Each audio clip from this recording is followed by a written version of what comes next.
Hey y'all, we are starting to get ready for holiday cooking, which is just something I live for. I love it. And we're doing several dishes that require spinach. Most of the recipes say to grab frozen spinach, which is fine. Stuff is wonderful. If you happen to live somewhere where your grocery store is not running out of everything all the time. So I wanted to test a couple of recipes to get ready for Thanksgiving and Christmas.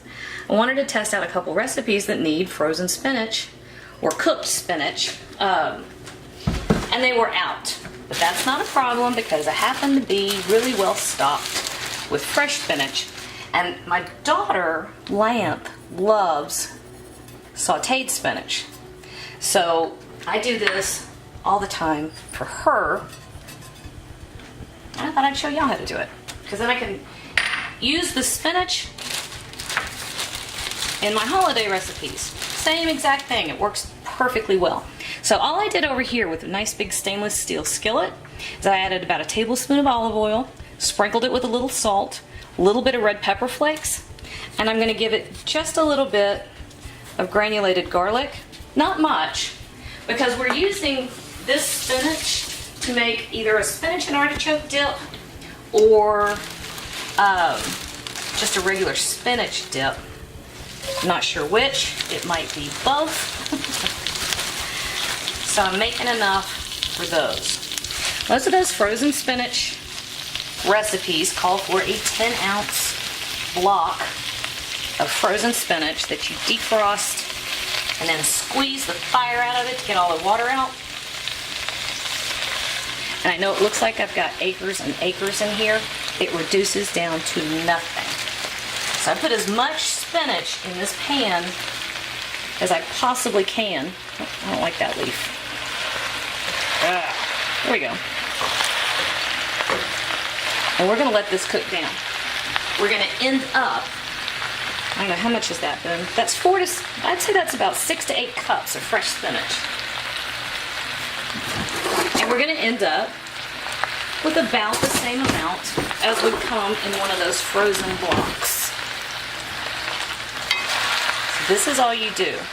Let it sit for a minute. You do not have to add liquid. If you add liquid, you're pretty much going to be draining off whatever you add anyway. And there is a ton of water that will be released by the spinach itself. Let's see if I can show. Boom. Can you see? No, there's not much happening on that side. A little bit. You can see down there where it's starting to wilt down.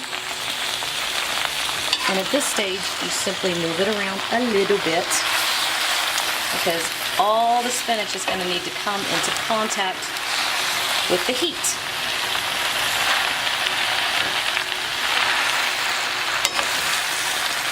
There we go. There's some that has started to wilt. Right there. You see that? Mm-hmm. It's exactly what you want.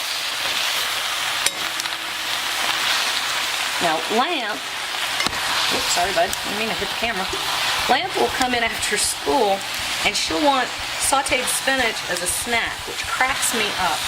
That child loves dark greens. She'll eat collards, turnip greens. She loves sauteed kale. Hey, kale and spinach are her favorites. And when I'm doing sauteed spinach for her, I do it exactly the same exact way.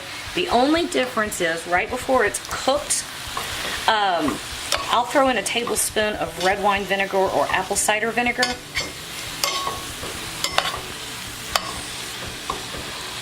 And that's how she likes hers. Okay, this is probably about 4 minutes away from being ready. So all I'm going to do is stir this for another couple minutes, and we will come back and show you exactly how easy this is. Our sauteed spinach took about 2 extra minutes. That's all there was to that. Now, you could serve this exactly like it is. You could, maybe drizzle it with a little bit of vinegar just to finish it off. You could take this and add a little cream cheese and some cream and do a creamed spinach like they do in steakhouses. However, I am going to use this in a dip, and you can see there's still a ton of water in this spinach, which would make our dip watery. So here's the best way to deal with that at this stage. because this is just like the stuff that comes in the frozen package. And since I cooked these leaves whole, I want to chop them up a little bit. Trying to hold. I lost Boone.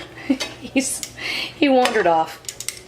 So here's what we want to do here. Give it some place for that water to go. We're going to get rid of a lot. See that? And then I'm going to throw it over here on my cutting board and simply run my knife through it until I have little tiny pieces. And that is all there is to that. Alright, there you go, guys. That's how you deal with spinach. Hey YouTube, thanks for watching, and if you thought that video was helpful, do me a huge favor. Hit like, hit subscribe, hit the little bell so you get a notification whenever I post a new video.